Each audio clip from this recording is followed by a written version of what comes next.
Hi all, welcome back to my channel Kapardini special. ನಾನು ಲಕ್ಷ್ಮಿ. ಇದು ಶನಿವಾರ ಮತ್ತು ಭಾನುವಾರದ ಬ್ಲಾಗ್ ಆಗಿರುತ್ತೆ. ತುಂಬಾ ಇಂಟ್ರೆಸ್ಟಿಂಗ್ ಆಗಿರುತ್ತೆ, ಮಿಸ್ ಮಾಡ್ದಂಗೆ ನೋಡಿ. ಹಾಗೆ ಈ ಬ್ಲಾಗ್ ಯಾವ ಥರ ಇದೆ ಅಂತ ಕಮೆಂಟ್ ಮೂಲಕ ಕಾಮೆಂಟ್ ಮಾಡಿ, ಲೈಕ್ ಮಾಡಿ, ಶೇರ್ ಮಾಡಿ, ಕಮೆಂಟ್ ಮಾಡಿ. ಪ್ಲೀಸ್ ಸಬ್ಸ್ಕ್ರೈಬ್ ಮಾಡ್ಕೊಳ್ಳಿ ಅಂತ ಹೇಳ್ತಾ ವಿಡಿಯೋ ಒಳಗೆ ಹೋಗೋಣ ಬನ್ನಿ. ಇನ್ನು ತಡ ಮಾಡೋದು ಬೇಡ. ಇದು ಶನಿವಾರ ಸಂಜೆ ನಾನು ಒಂದು 7-8 ಗಂಟೆ ಮೇಲೆ ಬ್ಲಾಗನ್ನು ಸ್ಟಾರ್ಟ್ ಮಾಡಿದ್ದೀನಿ. ಏಕೆಂದರೆ ನನ್ನ ಮಕ್ಕಳು ಅವತ್ತು ರಕ್ಷಾಬಂಧನ ಅಲ್ವಾ, ತುಂಬಾ ಫೀಲ್ ಆಗ್ತಾಯಿದ್ರು ಇಬ್ಬರೂ.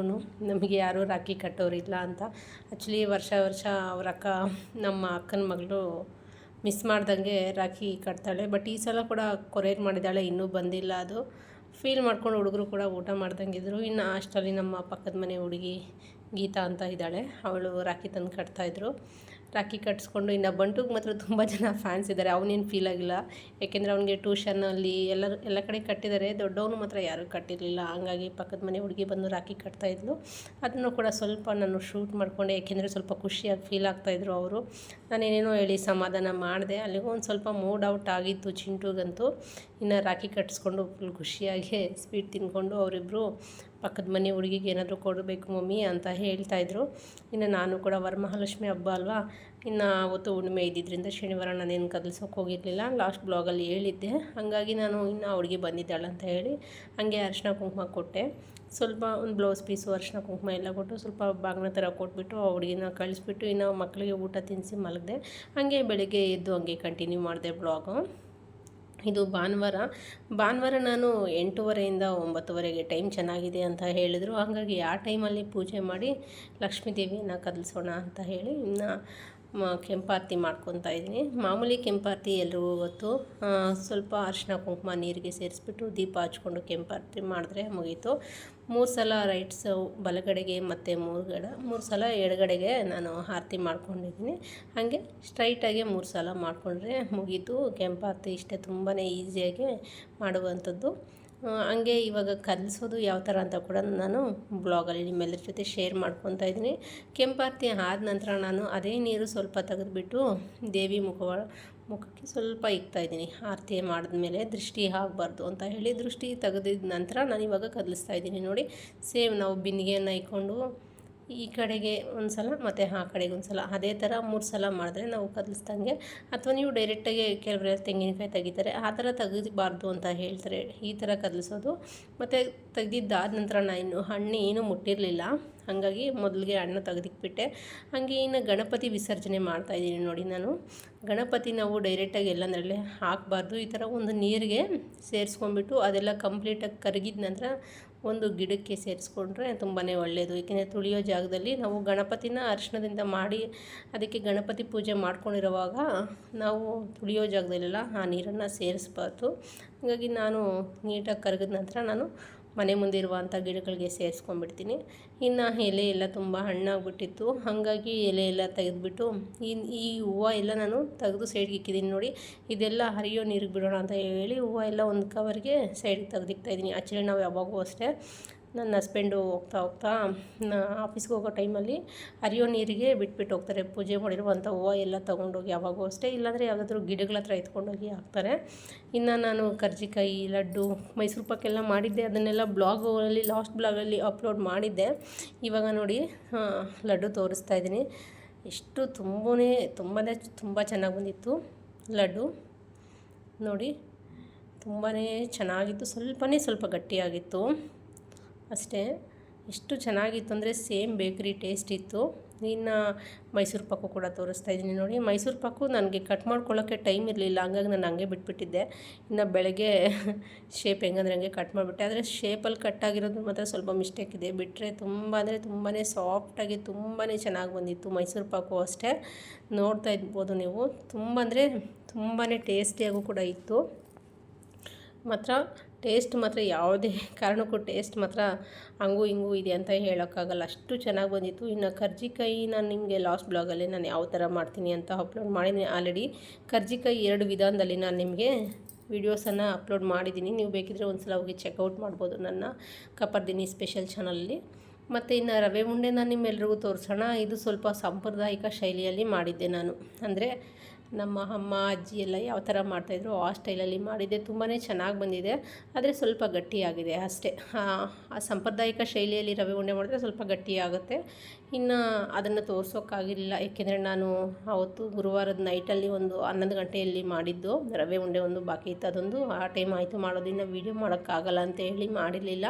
ಇನ್ನು ಇವಾಗ ನಾನು ಕದಲ್ಸೋಕ್ಕೂ ಮುಂಚೆ ಪೂಜೆ ಮಾಡಿಬಿಟ್ಟು ದೇವಿಗೆ ತೆಂಗಿನಕಾಯಿ ಹೊಡೆದಿದ್ದೆ ನೈವೇದ್ಯಕ್ಕೆ ಅಂತ. ತೆಂಗಿನಕಾಯಿನೇ ನಾನು ನೈವೇದ್ಯ ಮಾಡಿದ್ದೆ. ಹಾಗಾಗಿ ಸ್ವಲ್ಪ ಹೊತ್ತು ಅದನ್ನು ಅಲ್ಲೇ ಬಿಡೋಣ ಅಂತೇಳಿ ತೆಂಗಿನಕಾಯಿ ತೆಗೆದಿಲ್ಲ. ಯಾಕೆಂದರೆ ನಾನು ಆಗಲೇ ಪೂಜೆ ಮಾಡಿದ್ದು 7 ಗಂಟೆ ಆ ಟೈಮಲ್ಲೇ ಮಾಡಿಬಿಟ್ಟಿದ್ದೆ. ಇವಾಗ ಕದಲಿಸಿದಾಗ ಆಲ್ಮೋಸ್ಟು 9 ಗಂಟೆ ಆಗಿತ್ತು. ಇನ್ನು ಒಂದೊಂದಾಗಿ ತೆಗಿಯೋಣ ಅಂತ ಹೇಳಿ ತೆಗಿತಾ ಇದ್ದೀನಿ. ಏನಕ್ಕೆ ಒಂದು ಸ್ವಲ್ಪ ಬೇಜಾರಾಯಿತು. ಯಾಕಪ್ಪ ಅಂದರೆ ಈ ಪೈನಾಪಲ್ ಮಾತ್ರ ಒಂದು ಸ್ವಲ್ಪ ಮೆತ್ತಗಾಗ್ಬಿಟ್ಟಿತ್ತು, ಒಂದು ಸ್ವಲ್ಪ ಬ್ಲ್ಯಾಕು ಕೂಡ ಆಗಿತ್ತು. ನಾನು ತಂದಾಗ ಮಾತ್ರ ತುಂಬಾ ಚೆನ್ನಾಗಾಗಿತ್ತು.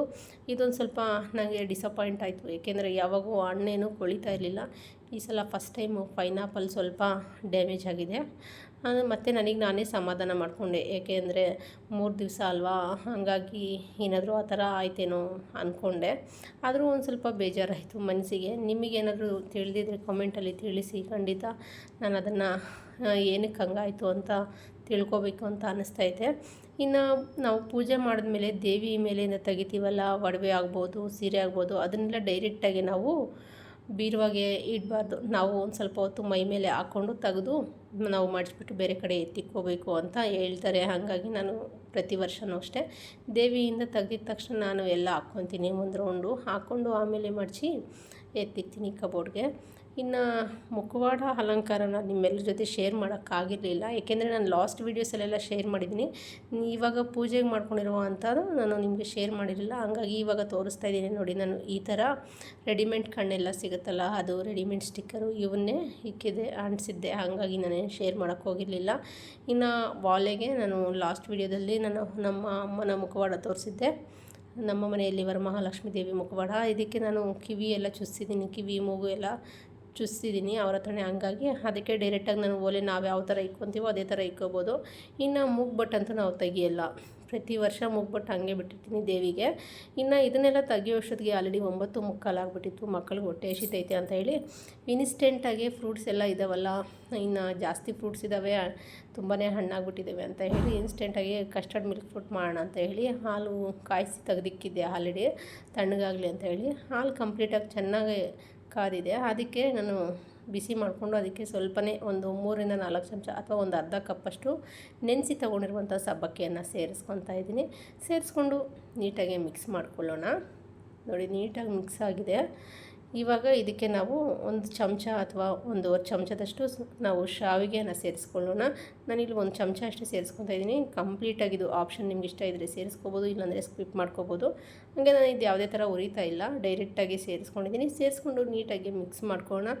ಇದು ತುಪ್ಪದಲ್ಲೆಲ್ಲ ಹುರಿದ್ಬಿಟ್ಟು ಮಾಡಿದ್ರೆ ಅಷ್ಟೊಂದು ಚೆನ್ನಾಗಿರಲ್ಲ, ಹಾಗಾಗಿ ಡೈರೆಕ್ಟಾಗಿ ಸೇರಿಸ್ಕೊಂಡಿದ್ದೀನಿ. ಹಸಿ ಶಾವಿಗೆನೇ ಸೇರಿಸ್ಕೊಂಡು ಇದನ್ನು ಕೂಡ ನೀಟಾಗಿ ಮಿಕ್ಸ್ ಮಾಡ್ಕೊಂಡಿದ್ದ ನಂತರ ನಾನು ನೆಕ್ಸ್ಟು ಸಿಹಿಗೆ ನಮಗೆ ಸ್ವೀಟ್ ಎಷ್ಟು ಬೇಕೋ ಅಷ್ಟು ಸಕ್ಕರೆಯನ್ನು ಸೇರಿಸ್ಕೊತಾ ಇದ್ದೀನಿ. ಹಣ್ಣೆಲ್ಲ ಜಾಸ್ತಿ ಇರೋದ್ರಿಂದ ನಾನು ಸಕ್ಕರೆ ಸ್ವಲ್ಪ ಕಮ್ಮಿನೇ ಸೇರಿಸ್ಕೊತಾ ಇದ್ದೀನಿ. 1-2 ಚಮಚ ಅಷ್ಟೇ ಸೇರಿಸ್ಕೊಂಡಿದ್ದೀನಿ ಸಕ್ಕರೆ.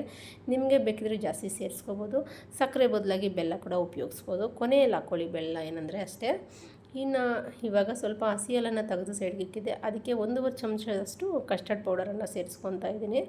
ಕಸ್ಟರ್ಡ್ ಪೌಡರನ್ನು ಸೇರಿಸ್ಕೊಂಡು ಗಂಟಿಲ್ದಂಗೆ ನೀಟಾಗಿ ಮಿಕ್ಸ್ ಮಾಡ್ಕೋಬೇಕಾಗತ್ತೆ.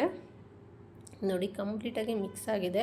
ಚೆನ್ನಾಗಿ ಮಿಕ್ಸ್ ಮಾಡ್ಕೋಬೇಕು. ಇಷ್ಟೇ, ನೀಟಾಗಿ ಮಿಕ್ಸ್ ಮಾಡ್ಕೊಂಡಿದ್ದೀನಿ ನೋಡಿ. ಇವಾಗ ಕುದೀತಾ ಇರುವಂಥ ಹಾಲು ಸಬ್ಬಕ್ಕಿಗೆ ನಾವು ಈ ಕಸ್ಟರ್ಡ್ ಮಿಲ್ಕನ್ನು ಸೇರಿಸ್ಕೊಳ್ಳೋಣ. ಕಸ್ಟರ್ಡ್ ಹಾಲನ್ನು ಸೇರಿಸ್ಕೊಂಡು ಇವಾಗ ಚೆನ್ನಾಗಿ ಕೈ ಬಿಡ್ದಂಗೆ ಮಿಕ್ಸ್ ಮಾಡ್ಕೋಬೇಕಾಗತ್ತೆ. ಏಕೆಂದರೆ ಈ ಟೈಮಲ್ಲೂ ಕೂಡ ಈ ಕಸ್ಟರ್ಡ್ ಮಿಲ್ಕು ಗಂಟಾಗಿಬಿಡುತ್ತೆ, ಗಂಟು ಕಟ್ಕೊಂಡ್ಬಿಟ್ರೆ ಚೆನ್ನಾಗಿರಲ್ಲ. ಹಾಗಾಗಿ ಚೆನ್ನಾಗಿ ಮಿಕ್ಸ್ ಮಾಡ್ಕೋಬೇಕು. 1-2 ನಿಮಿಷ ಮಿಕ್ಸ್ ಮಾಡಿಕೊಂಡ್ರೆ ಸಾಕಾಗುತ್ತೆ. ನೋಡಿ, ಚೆನ್ನಾಗಿ ಮಿಕ್ಸ್ ಆಗಿದೆ. ಇವಾಗ ಸಬ್ಬಕ್ಕಿ ಶಾವಿಗೆ ಕೂಡ ಚೆನ್ನಾಗಿ ಬೆಂದಿದೆ. ಇಷ್ಟಾದರೆ ಸಾಕಾಗುತ್ತೆ. ಇವಾಗ ಕಂಪ್ಲೀಟಾಗಿ ಸ್ಟವನ್ನು ಆಫ್ ಮಾಡಿಬಿಟ್ಟು ನಾವು ಕಂಪ್ಲೀಟಾಗಿ ತಣ್ಣಗೆ ಮಾಡ್ಕೋಬೇಕಾಗತ್ತೆ. ನೋಡಿದ್ರಲ್ಲ. ಇನ್ನು ನಾನು ಅಷ್ಟೆಲ್ಲ ಹಣ್ಣೆಲ್ಲ ಕಟ್ ಮಾಡ್ಕೊಳ್ಳೋಣ ಅಂತ ಹೇಳಿ ಹಣ್ಣೆಲ್ಲ ಕಟ್ ಮಾಡ್ಕೊಂಡಿದ್ದೀನಿ. ನಾನು ಮಾಮೂಲಿ ಇಲ್ಲಿ ಆಪಲ್ಲು, ದಾಳಿಂಬೆ ಮತ್ತು ಸ್ವಲ್ಪ ಪಪ್ಪಾಯ, ಹಾಗೆ ಒಂದು 3 ಬಾಳೆಹಣ್ಣನ್ನು ಸೇರಿಸ್ಕೊತಾ ಇದ್ದೀನಿ. ನೀವು ಇದೇ ಥರ ಫ್ರೂಟ್ಸ್ ಅಂತ ಏನಿಲ್ಲ, ನಿಮ್ಗೆ ಯಾವ ಫ್ರೂಟ್ಸ್ ಬೇಕೋ ಆ ಫ್ರೂಟ್ಸ್ ಎಲ್ಲ ಸೇರಿಸ್ಕೋಬೋದು. ಇದು ಕಂಪ್ಲೀಟಾಗಿ ತಣ್ಣಗಾದ್ಮೇಲೆ ಕಸ್ಟರ್ಡ್ ಮಿಲ್ಕು ಇದಕ್ಕೆ ಹಣ್ಣು ಕಟ್ ಮಾಡಿರುವಂಥ ಹಣ್ಣೆಲ್ಲ ಸೇರಿಸ್ತಾ ಇದ್ದೀನಿ. ನೋಡಿ, ನಾನು ಸ್ವಲ್ಪ ಬಾಳೆಹಣ್ಣು ಜಾಸ್ತಿ ಸೇರಿಸಿದ್ದೀನಿ, ಬಾಳೆಹಣ್ಣು ಮತ್ತು ಆಪಲ್ಲು, ಏಕೆಂದರೆ ಪೂಜೆಗೆ ಯೂಸ್ ಮಾಡಿರುವಂಥ ಬಾಳೆಹಣ್ಣೆಲ್ಲ ಇತ್ತು ನೈವೇದ್ಯಕ್ಕೆ. ಇನ್ನು ಅದು ದೇವ್ರಿಗೆ ನೆನ್ನೆ ಕೂಡ ನಾನು ಶನಿವಾರ ಕೂಡ ನೈವೇದ್ಯಕ್ಕೆ ಬಾಳೆಹಣ್ಣೆ ಇಕ್ಕಿದ್ದೆ, ಹಾಗಾಗಿ ಅವೆಲ್ಲ ವೇಸ್ಟ್ ಆಗಿಬಿಟ್ರೆ ನೈವೇದ್ಯ ಇಟ್ಟು ಪ್ರಯೋಜನ ಇರಲ್ಲ ಅಂತ ಹೇಳಿ ನಾನು ಅದನ್ನು ಸೇರಿಸ್ಕೊಂಡ್ಬಿಟ್ಟಿದ್ದೀನಿ. ಸೇರಿಸ್ಕೊಂಡು ನೀಟಾಗಿ ಮಿಕ್ಸ್ ಮಾಡ್ಕೊಳ್ಳೋಣ.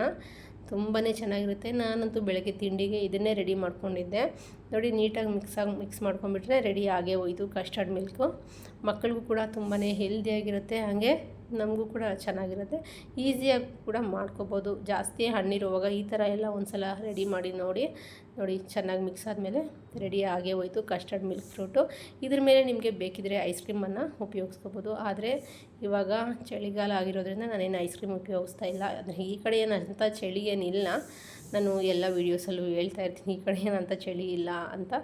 ಮೀಡಿಯಮ್ ಆಗಿದೆ. ಅಲ್ಲಿಗೂ ಮಕ್ಕಳು ಐಸ್ ಕ್ರೀಮ್ ಕೇಳಿದ್ರು, ನಾನೇ ಬೇಡ ಅಂತ ಹೇಳಿ ಬರೀ ಫ್ರೂಟ್ಸ್ ಕಸ್ಟರ್ಡ್ ಮಿಲ್ಕೆ ಕೊಟ್ಟೆ. ತುಂಬಾ ಚೆನ್ನಾಗಿ ಬಂದಿತ್ತು. ನೀವು ಇದಕ್ಕೆ ಬೇಕಿದ್ರೆ ಇನ್ನೂ ಡ್ರೈ ಫ್ರೂಟ್ಸ್ ಎಲ್ಲ ಸೇರಿಸ್ಕೋಬೋದು. ನೋಡಿ ಎಷ್ಟು ಚೆನ್ನಾಗಿ ಬಂದಿದೆ ಅಂತ. ಇಷ್ಟೇ, ತುಂಬಾ ಈಸಿಯಾಗಿ ಕಸ್ಟರ್ಡ್ ಮಿಲ್ಕ್ ಫ್ರೂಟನ್ನು ಮಾಡೋದು ಹೇಗೆ ಅಂತ ತೋರಿಸಿದ್ದೀನಿ. ಇನ್ನು ಇದನ್ನು ನಾನು ಸರ್ವ್ ಮಾಡ್ಕೊತಾ ಇದ್ದೀನಿ. ಸರ್ವ್ ಮಾಡಿಕೊಂಡು ಮಕ್ಕಳಿಗೆ ತಿನ್ನಿಸ್ತಾ ಇದ್ದೀನಿ. ಇಷ್ಟೇ ಇವತ್ತಿನ ಬೆಳಗಿನ ತಿಂಡಿ. ಇದು ಮಾಡ್ಕೊಳ್ಳೋಷ್ಟೊತ್ತಿಗೆ ನನಗೆ 10:30 ಆಗೇ ಹೋಯಿತು. ಇನ್ನು ದೇವ್ರದ್ದು ಅರ್ಧಕ್ಕರ್ಧ ನಿಲ್ಲಿಸ್ಬಿಟ್ಟಿದ್ದೀನಿ ಅಲ್ಲಲ್ಲೇ. ಇನ್ನು ಅದನ್ನು ಕೂಡ ಕ್ಲಿಯರ್ ಮಾಡಬೇಕು. ಫಸ್ಟು ಮಕ್ಕಳಿಗೆ ತಿಂಡಿ ಕೊಡೋಣ ಅಂತ ಹೇಳಿ ತಿಂಡಿ ಕೊಡ್ತಾಯಿದ್ದೀನಿ. ಇನ್ನು ಇವತ್ತಿನ ಬ್ಲಾಗ್ ಅಂತೂ ತುಂಬಾ ಚೆನ್ನಾಗಿರುತ್ತೆ, ತುಂಬಾ ಇಂಟ್ರೆಸ್ಟಿಂಗ್ ಆಗಿರುತ್ತೆ, ಮಿಸ್ ಮಾಡ್ದಂಗೆ ನೋಡಿ. ಇನ್ನು ಇದೆಲ್ಲ ಮುಗಿಸ್ಕೊಂಡು ನಾನು ದೇವ್ರದ್ದೆಲ್ಲ ಕ್ಲೀನ್ ಮಾಡಿಕೊಂಡು ಅಡುಗೆ ಮನೆಗೆ ಹೋಗೋಷ್ಟೊತ್ತಿಗೆ 11:30-12 ಗಂಟೆ ಆಗಿತ್ತು. ಇನ್ನು ಮಧ್ಯಾಹ್ನ ಊಟಕ್ಕೆ ಅಂತ ಹೇಳಿ ಬೆಂಡೆಕಾಯಿ ಇತ್ತು. ಬೆಂಡೆಕಾಯಿ ನೀಟಾಗಿ ತೊಳೆದು ಕಟ್ ಮಾಡಿ ತೊಗೊಂಡಿದ್ದೀನಿ. ನೋಡಿ, ನಾವು ಮಾಮೂಲಿಯಾಗಿ ಯಾವ ಥರ ಕಟ್ ಮಾಡ್ತೀವೋ ಅದೇ ಥರನೇ ಕಟ್ ಮಾಡಿಬಿಟ್ಟಿದ್ದೀನಿ.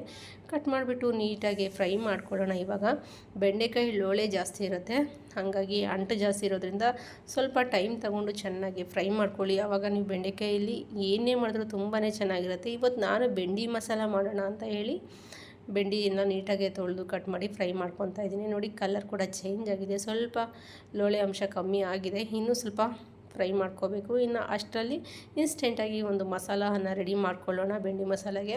ಇವಾಗ ಹಸಿಕಾಯಿಯನ್ನು ಉಪಯೋಗಿಸ್ತಾ ಇದ್ದೀನಿ ನಾನು. ಆದಷ್ಟು ಹಸಿಕಾಯಿಯನ್ನೇ ಉಪಯೋಗಿಸಿ. ಹಸಿಕಾಯಿ ಒಂದು 3/4 ಕಪ್ಪಷ್ಟು ನೀಟಾಗಿ ತುರಿದು ತೊಗೊಂಡಿದ್ದೀನಿ. ಆದಷ್ಟು ಮೇಲೆಗಡೆ ಕಪ್ಪಿರುತ್ತಲ್ಲ ಕೊಬ್ಬರಿಯಲ್ಲಿ, ಅದನ್ನು ಸೇರಿಸ್ಕೊಳ್ಳೋಕೆ ಹೋಗಬೇಡಿ. ಹಾಗೆ 1 ಇಂಚಷ್ಟು ಶುಂಠಿ, ಹಾಗೆ ಹುರಿಗಡಲೆ ಒಂದು ಚಮಚದಷ್ಟು ಹುರಿಗಡಲೆಯನ್ನು ಸೇರಿಸ್ಕೊತಾ ಇದ್ದೀನಿ. ಸ್ಕಿಪ್ ಮಾಡ್ದಂಗೆ ಹುರಿಗಡಲೆ ಸೇರಿಸ್ಕೊಳ್ಳಿ, ತುಂಬಾ ಚೆನ್ನಾಗಿರುತ್ತೆ.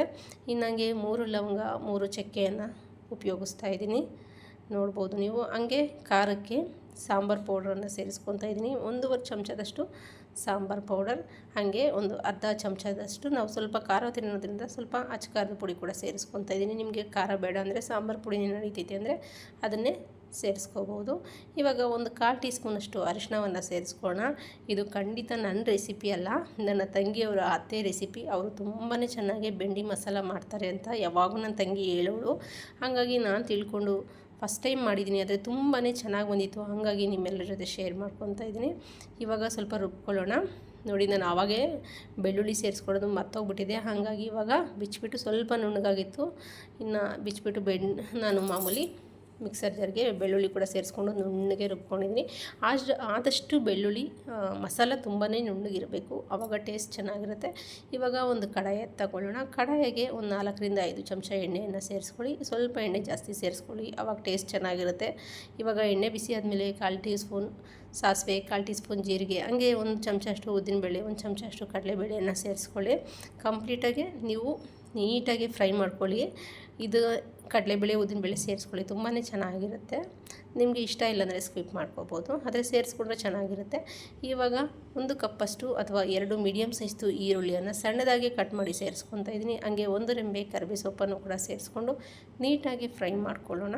ನೋಡಿ, ಕಂಪ್ಲೀಟಾಗಿ ಕಲರ್ ಚೇಂಜ್ ಆಗಿದೆ, ಅಲ್ಲಿ ತನಕ ಫ್ರೈ ಮಾಡ್ಕೊಂಡಿದ್ದೀನಿ. ಇನ್ನು ಈ ಟೈಮಲ್ಲಿ ಮೀಡಿಯಮ್ ಸೈಜ್ದು ನಾಟಿ ಟೊಮೊಟೊ 2 ಉಪಯೋಗಿಸಿದ್ದೀನಿ. ನೀವು ಪಾರಮ್ ಟೊಮೊಟೊ ಆದರೆ ಸ್ವಲ್ಪ, ನೀವು ಆಪಲ್ ಟೊಮೊಟೊ ಬರುತ್ತಲ್ಲ ಅದಾದರೆ ಸ್ವಲ್ಪ ಹುಣಸೆ ಹಣ್ಣನ್ನು ಸೇರಿಸ್ಕೊಳ್ಳಿ. ನಾನು ನಾಟಿ ಉಪಯೋಗಿಸೋದ್ರಿಂದ ಹುಳಿ ಕರೆಕ್ಟಾಗಿರುತ್ತೆ ಅಂತ ನಾನೇನು ಹುಣಸೆ ಹುಳಿ ಉಪಯೋಗಿಸಿಲ್ಲ. ಇವಾಗ ಕಂಪ್ಲೀಟಾಗಿ ಮಿಕ್ಸ್ ಮಾಡಿಕೊಂಡು ಸ್ವಲ್ಪ ಕಲರು ಕೂಡ ಚೇಂಜ್ ಆಗಿದೆ, ಚೆನ್ನಾಗಿ ಫ್ರೈ ಆಗಿದೆ. ಈ ಟೈಮಲ್ಲಿ ನಾವು ಬೆಂಡಿಯನ್ನು ಸೇರಿಸ್ಕೊಳ್ಳೋಣ. ನೀಟಾಗಿ ಫ್ರೈ ಮಾಡಿ ತೊಗೊಂಡಿದ್ವಲ್ಲ ಬೆಂಡಿ, ಅದನ್ನು ಸೇರಿಸ್ಕೊಳ್ಳೋಣ. ನೋಡಿ, ಒಳಗಡೆ ಎಲ್ಲ ಈ ಕಡಾಯಿಯ ಒಳಗಡೆ ಎಲ್ಲ ತುಂಬ ಕಪ್ಪಗೆ ಕಾಣಿಸ್ತಾ ಇದೆಯಲ್ಲ, ಅದನ್ನು ಸೇರಿಸ್ಕೊಳಕ್ಕೆ ಹೋಗಬೇಡಿ, ಆವಾಗ ಬೆಂಡಿ ಮಸಾಲ ಅಷ್ಟೊಂದು ಟೇಸ್ಟ್ ಬರಲ್ಲ ಅಂತ. ನೋಡಿದ್ರಲ್ಲ, ಇವಾಗ ಸೇರಿಸ್ಕೊಂಡು ನೀಟಾಗಿ ಮಿಕ್ಸ್ ಮಾಡ್ಕೊಳ್ಳೋಣ. ನೋಡಿ, ನೀಟಾಗಿ ಮಿಕ್ಸ್ ಮಾಡ್ಕೊಂಡಿದ್ದೀನಿ ಅಷ್ಟೇ, ಜಾಸ್ತಿ ಫ್ರೈ ಮಾಡೋಕ್ಕೆಲ್ಲ ಹೋಗಬೇಡಿ, ಜಸ್ಟ್ ಮಿಕ್ಸ್ ಮಾಡಿಕೊಂಡ್ರೆ ಸಾಕಾಗುತ್ತೆ. ಇವಾಗ ನಾವು ರುಬ್ಬಿ ತೊಗೊಂಡಿರುವಂಥ ಮಸಾಲೆಯನ್ನು ಸೇರಿಸ್ಕೊಳ್ಳೋಣ. ನೋಡಿ, ಕಂಪ್ಲೀಟ್ ಮಸಾಲವನ್ನು ಸೇರಿಸ್ಕೊಳ್ಳೋಣ. ನಾನು ಸ್ವಲ್ಪ ನೀರು ಹಾಕ್ಕೊಂಡು ರುಬ್ಕೊಂಡಿದ್ದೆ. ಇವಾಗ ಇದನ್ನು ಸೇರಿಸ್ಕೊಂಡ್ಬಿಟ್ಟು ಚೆನ್ನಾಗಿ ಮಿಕ್ಸ್ ಮಾಡ್ಕೊಳ್ಳೋಣ. ಕಂಪ್ಲೀಟಾಗಿ ಮಿಕ್ಸ್ ಮಾಡ್ಕೊಳ್ಳೋಣ. ಇವಾಗ ಇದೇ ಟೈಮಲ್ಲಿ ನೀರನ್ನು ಸೇರಿಸ್ಕೊಳ್ಳೋಕೆ ಹೋಗಬೇಡಿ. ಇದು ಮೇಲೆಗಡೆ ಎಣ್ಣೆ ತೇಲಿ ಬರೋ ತನಕ ನಾವು ಚೆನ್ನಾಗಿ ಫ್ರೈ ಮಾಡ್ಕೋಬೇಕು. ಸುತ್ತು ಎಣ್ಣೆ ಬಿಟ್ಕೋಬೇಕು ಕಡಾಯ, ಅಲ್ಲಿ ತನಕ ಹಸಿ ಸ್ಮೆಲ್ ಹೋಗೋ ತನಕ ಫ್ರೈ ಮಾಡ್ಕೋಬೇಕಾಗತ್ತೆ. ಈ ಟೈಮಲ್ಲಿ ಸ್ವಲ್ಪ ರುಚಿಗೆ ತಕ್ಕಷ್ಟು ಉಪ್ಪನ್ನು ಸೇರಿಸ್ಕೊಳ್ಳಿ. ನಾನಿಲ್ಲಿ ಕಲ್ಲುಪ್ಪು ಉಪಯೋಗಿಸೋದ್ರಿಂದ ನನಗೆ ಕಲ್ಲುಪ್ಪು ಚಮಚದಲ್ಲಿ ಹಾಕೋಕೆ ಬರಲ್ಲ, ಸ್ಪೂನಲ್ಲಿ, ಹಾಗಾಗಿ ಕೈಯಲ್ಲಿ ಸೇರಿಸ್ಕೊತಾ ಇದ್ದೀನಿ. ಸೇರಿಸ್ಕೊಂಡು ಕಂಪ್ಲೀಟಾಗಿ ಮಿಕ್ಸ್ ಮಾಡ್ಕೊತಾ ಇದ್ದೀನಿ. ನೋಡಿ, ಕಂಪ್ಲೀಟಾಗಿ ಮಿಕ್ಸ್ ಆಗಿದೆ. ಇವಾಗ ಸುತ್ತು ಎಣ್ಣೆ ಕೂಡ ಚೆನ್ನಾಗೇ ಮೇಲೆ ಬಂದಿದೆ. ನೋಡಿ, ಇಷ್ಟಾದರೆ ಸಾಕು. ಎಣ್ಣೆ ಕೂಡ ಕಡಾಯ ಎಣ್ಣೆ ಬಿಟ್ಕೊಂಡಿದೆ. ಇನ್ನು ಇಷ್ಟಾದರೆ ಇವಾಗ ಈ ಟೈಮಲ್ಲಿ ನಾವು ಯಾವ ಜಾರಲ್ಲಿ ಮಸಾಲೆ ರುಬ್ಕೊಂಡಿದ್ವಲ್ಲ ಅದೇ ಮಿಕ್ಸರ್ ಜಾರಲ್ಲಿ 1 ಗ್ಲಾಸಷ್ಟು ನೀರನ್ನು ಸೇರಿಸ್ಕೊಳ್ಳೋಣ. ನೀರನ್ನು ಸೇರಿಸ್ಕೊಂಡು ಚೆನ್ನಾಗಿ ಮಿಕ್ಸ್ ಮಾಡ್ಕೊಳ್ಳೋಣ. ಏಕೆಂದರೆ ಆವಾಗವಾಗ ಕೈ ಆಡಿಸ್ತಾ ಇರಿ, ಇಲ್ಲಾಂದರೆ ಸೀದೋಗ್ಬಿಡುತ್ತೆ ನಾವು ನೀರೇನು ಹಾಕ್ದಂಗೆ ಮಸಾಲೆ ಜೊತೆ ಫ್ರೈ ಮಾಡೋವಾಗ. ಹಾಗಾಗಿ ನೋಡಿದ್ರಲ್ಲ, ಇವಾಗ ನೀರನ್ನು ಸೇರಿಸ್ಕೊಂಡು ಚೆನ್ನಾಗಿ ಮಿಕ್ಸ್ ಮಾಡ್ಕೊಂಡಿದ್ದೀನಿ. ತುಂಬ ಅಂದರೆ ತುಂಬಾ ಚೆನ್ನಾಗಿತ್ತು ಈ ಬೆಂಡಿ ಮಸಾಲ ಅಂತೂ. ಬೆಂಡಿ ಮಸಾಲ ರೊಟ್ಟಿಗಂತೂ ಒಳ್ಳೆ ಕಾಂಬಿನೇಷನ್ ಅಂತ ನನ್ನ ತಂಗಿ ಯಾವಾಗೂ ಹೇಳ್ತಾ ಇರ್ತಾರೆ. ಅವರತ್ತೆ ಬೆಂಡಿ ಮಸಾಲ ಮಾಡಿದಾಗೆಲ್ಲ ರೊಟ್ಟಿ ಮಾಡ್ತಾರೆ ಅಂತ. ನಾನು ಚಪಾತಿ ದೋಸೆ ಜೊತೆ ಸರ್ವ್ ಮಾಡ್ಕೊಂಡಿದ್ದೆ, ವೈಟ್ ರೈಸ್ ಜೊತೆ ಕೂಡ ಸರ್ವ್ ಮಾಡಿದ್ದೆ. ತುಂಬಾ ಚೆನ್ನಾಗಿ ಬಂದಿತ್ತು. ನೋಡಿ, ಒಂದು 10 ನಿಮಿಷ ಕುದಿಸ್ಕೊಂಡಿದ್ದೀನಿ. 10 ನಿಮಿಷಕ್ಕೆಲ್ಲ ಚೆನ್ನಾಗಿ ಎಣ್ಣೆ ಬಿಟ್ಕೊಂಡಿದೆ. ಈ ಬೆಂಡಿ ಮಸಾಲ ಕೂಡ ಗಟ್ಟಿಯಾಗಿದೆ. ನೋಡಿದ್ರಲ್ಲ, ರೆಡಿಯಾಗಿ ಹೋಯಿತು. ಇನ್ನು ಇದ್ರ ಮೇಲೆ ಸಣ್ಣದಾಗಿ ಕಟ್ ಮಾಡಿ ತೊಗೊಂಡಿರುವಂಥ ಕೊತ್ತಂಬರಿ ಸೊಪ್ಪನ್ನು ಸೇರಿಸ್ಕೊಳ್ಳೋಣ. ಸೇರಿಸ್ಕೊಂಡು ನೀಟಾಗಿ ಮಿಕ್ಸ್ ಮಾಡಿಕೊಂಡ್ರೆ ಕಂಪ್ಲೀಟಾಗಿ ರೆಡಿಯಾಗಿರುವಂಥ ಬೆಂಡಿ ಮಸಾಲ ತುಂಬಾ ಟೇಸ್ಟಿಯಾಗಿರುತ್ತೆ. ತಪ್ಪದೆ ನೀವು ಟ್ರೈ ಮಾಡಿ, ಹೇಗೆ ಬಂದಿತ್ತು ಅಂತ ಕಾಮೆಂಟ್ ಮೂಲಕ ತಿಳಿಸಿ. ಹಾಗೆ ಪ್ಲೀಸ್ ನಮ್ಮ ಚಾನಲ್ಗೆ ಸಪೋರ್ಟ್ ಮಾಡಿ. ನೋಡಿ ಎಷ್ಟು ಚೆನ್ನಾಗಿ ಬಂದಿದೆ ಅಂತ. ನಾನಿವಾಗ ವೈಟ್ ರೈಸ್ ಜೊತೆ ಸರ್ವ್ ಮಾಡ್ಕೊತಾ ಇದ್ದೀನಿ.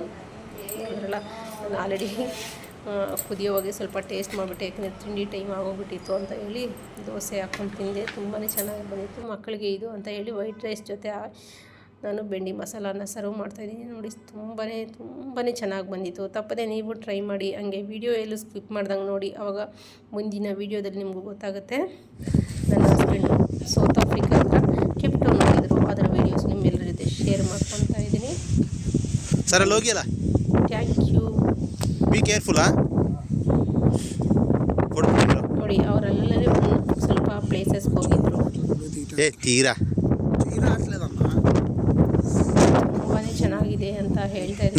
ವಾತಾವರಣ ಆಗ್ಬೋದು, ಅಲ್ಲಿ ಎಷ್ಟು ಚಳಿ ಇದೆ ಅಂತ ಹೇಳ್ತಾ ಇದ್ರು. ತುಂಬಾ ಚೆನ್ನಾಗಿದೆ ಅನಿಸ್ತಿದೆ ಕೂಡ. ಅದಕ್ಕೆ ನಾನು ನಿಮ್ಮೆಲ್ಲರ ಜೊತೆ ಶೇರ್ ಮಾಡ್ಕೊತಾ ಇದ್ದೀನಿ ಬ್ಲಾಗಲ್ಲಿ. ಇದನ್ನು ಕೂಡ ಹಾಕಿದ್ರು, ಅಂದರೆ ಪರ್ಸ್ನಲಿ ವಾಟ್ಸಪ್ಪಲ್ಲಿ ಮೆಸೇಜ್ ಹಾಕಿದ್ರು. ಯೂಟ್ಯೂಬಲ್ಲೂ ನೀವು ಸ್ವಲ್ಪ ತೋರಿಸಿ ಅಂತ. ಹಾಗಾಗಿ ಯೂಟ್ಯೂಬಲ್ಲಿ ಸ್ವಲ್ಪ ವೀಡಿಯೋಸ್ನೆಲ್ಲ ಬ್ಲಾಗಲ್ಲಿ ಹಾಕಿ ಅನ್ನೋದಕ್ಕೆ ಹಾಕ್ತಾಯಿದ್ದೀನಿ ಅಷ್ಟೇ.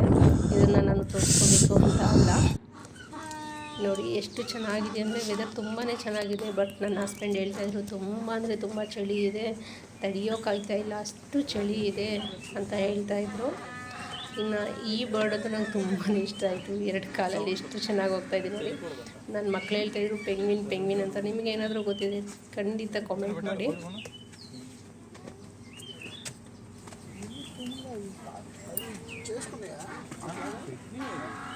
ప్రొటెక్షన్ ఎక్స్ సైడ్ పడతాయి కదా, అదే వీళ్ళు చెక్ చేస్తారా మార్క్ ఉంది పిల్లలు లోపల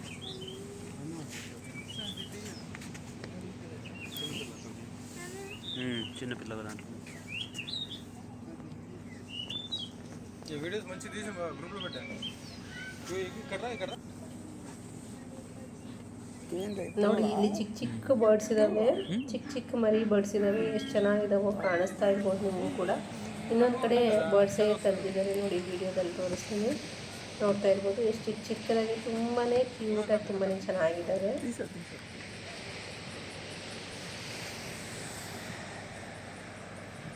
ಇಲ್ಲೆಲ್ಲ ವುಡ್ಡಲ್ಲೇ ಆಗಿದೆ, ಅಂದರೆ ಕಟ್ಟಿಗೆಯಲ್ಲೇ ಸ್ಟೆಪ್ಸ್ ಎಲ್ಲ ಮಾಡಿದರೆ ಹೋಗೋದಕ್ಕೆಲ್ಲ ಎಷ್ಟು ಚೆನ್ನಾಗಿದೆಯೋ ಅಲ್ಲ. ಅದನ್ನು ಕೂಡ ಹೇಳ್ತಾ ಇದ್ರು. ನನ್ನ ಹಸ್ಬೆಂಡು ಅಲ್ಲಿಂದ ಕಾಲ್ ಮಾಡಿ ನನಗೆ ಹಂಗಿತ್ತು ಶೇರ್ ಮಾಡ್ತೀನಿ ಯೂಟ್ಯೂಬಲ್ಲಿ ಹಾಕು ಅಂತ ಹೇಳ್ತಾ ಇದ್ರು. ಖಂಡಿತ ಅವರು ಅಲ್ಲಿಂದ ಕೆಲವೊಂದಷ್ಟು ವೀಡಿಯೋಸನ್ನು ಕಳಿಸ್ತಾ ಇದ್ದಾರೆ, ಆದರೆ ನಾನು ಅದನ್ನೆಲ್ಲ ಬ್ಲಾಗಲ್ಲಿ ನಿಮ್ಮೆಲ್ಲರ ಜೊತೆ ಶೇರ್ ಮಾಡ್ಕೊತೀನಿ.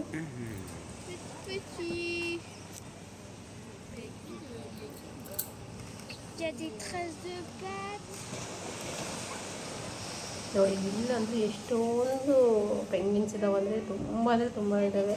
ಒಳ್ಳೆ ಇರುವೆಗಳ ಥರ ಕಾಣಿಸ್ತಾ ಇದ್ದಾವೆ ದೂರದಿಂದ. ಮತ್ತು ಹತ್ರಕ್ಕೆ ಹೋಗಿ ವಿಡಿಯೋ ಮಾಡಿದ್ದಾರೆ, ಝೂಮ್ ಮಾಡಿ, ತುಂಬಾ ಚೆನ್ನಾಗಿದ್ದಾವೆ. ನಮಗಂತೂ ಆ ಬೀಚ್ ಸೌಂಡ್ ಅದೆಲ್ಲ ಕೇಳಿದ್ರೆ ಹೋಗೋಣ ಅನಿಸುತ್ತಲ್ಲ, ಎಲ್ಲರಿಗೂ ಅಷ್ಟೇ. ಬೀಚ್ ಅಂದರೆ ಒಂಥರ ಚೆನ್ನಾಗಿರುತ್ತೆ. ಮತ್ತು ಇದೇನು ಬರ್ಡು ಅಂತ ನನಗಂತೂ ಗೊತ್ತಿಲ್ಲ. ನನ್ನ ಮಕ್ಕಳು ಹೇಳ್ತಾಯಿದ್ರು, ಮಮ್ಮಿ ಅದು ಮೌಸು, ಮಮ್ಮಿ ಅದು ರ್ಯಾಬಿಟ್ಟು ಅಂತ. ಇನ್ನು ನಾನು ನನ್ನ ಹಸ್ಬೆಂಡ್ ಜೊತೆ ಮಾತಾಡಿಲ್ಲ, ಅದೆಲ್ಲ ಏನು ಅಂತ ಕೇಳೋಕ್ಕೆ ಹೋಗಿಲ್ಲ, ಯಾಕೆಂದರೆ ಒಂದಷ್ಟು ಟೈಮೇ ಇಲ್ಲ. ಸೊ ವಿಡಿಯೋಸ್ ಸೆಂಡ್ ಮಾಡ್ತಾಯಿದ್ರು, ಅದನ್ನಷ್ಟೇ ನೋಡ್ತಾ ಇದ್ದೆ. ನೋಡಿ ಎಷ್ಟು ಚೆನ್ನಾಗಿ ಅದು ಊರಿಗಿಂತ ಇದೆ. ನೋಡಿ ಮೀನ್ಸ್ ಎಷ್ಟು ಚೆನ್ನಾಗಿ ಅವು ನಡೀತಾ ಇದ್ರೆ ನಂಗೆ ಒಂಥರ ಖುಷಿ ಆಗ್ತಾಯಿತ್ತು. ತುಂಬಾ ಚೆನ್ನಾಗಿದ್ದಾವೆ ಇವಂತೂ. ನೋಡಿ ಎಷ್ಟು ಚೆನ್ನಾಗಿ ಹೋಗ್ತಾ ಇದ್ದಾವೆ ಅಂತ ಹೇಳಿ. ಇದನ್ನು ನಿಮ್ಮೇನ ಜೊತೆ ಶೇರ್ ಮಾಡ್ಕೋಬೇಕು ಅಂತ ಶೇರ್ ಮಾಡ್ಕೊತಾ ಇದ್ದೀನಿ. ಈ ಬ್ಲಾಗ್ ನಿಮಗೆ ಇಷ್ಟ ಆಗಿದೆ ಅಂದ್ಕೊತೀನಿ. ಇಷ್ಟ ಆಗಿದರೆ ಪ್ಲೀಸ್ ಲೈಕ್ ಮಾಡಿ, ಶೇರ್ ಮಾಡಿ, ಕಾಮೆಂಟ್ ಮಾಡಿ, ಮತ್ತು ತಪ್ಪದೆ ಸಬ್ಸ್ಕ್ರೈಬ್ ಮಾಡೋದನ್ನು ಮರಿಬೇಡಿ. ಥ್ಯಾಂಕ್ ಯು ಫಾರ್ ವಾಚಿಂಗ್ ಅಂತ ಹೇಳ್ತಾ ಈ ವಿಡಿಯೋ ಇಲ್ಲಿಗೆ ಏನು ಮಾಡ್ತೀನಿ. ಮತ್ತೊಂದು ಬ್ಲಾಗಲ್ಲಿ ಸಿಗ್ತೀನಿ. ಅಲ್ಲಿ ತನಕ take care, bye bye.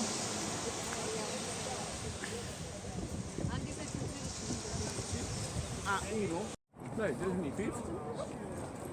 Hoe gaan we dan naar de klif? Is aan die kant, ja.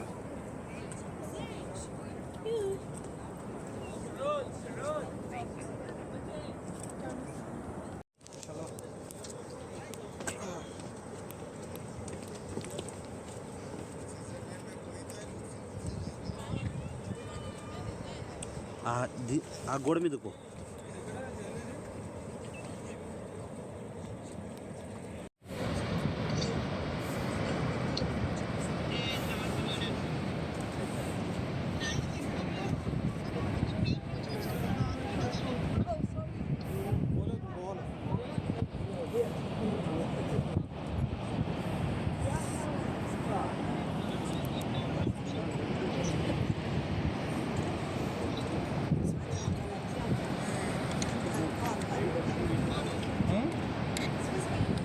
Laat je zien.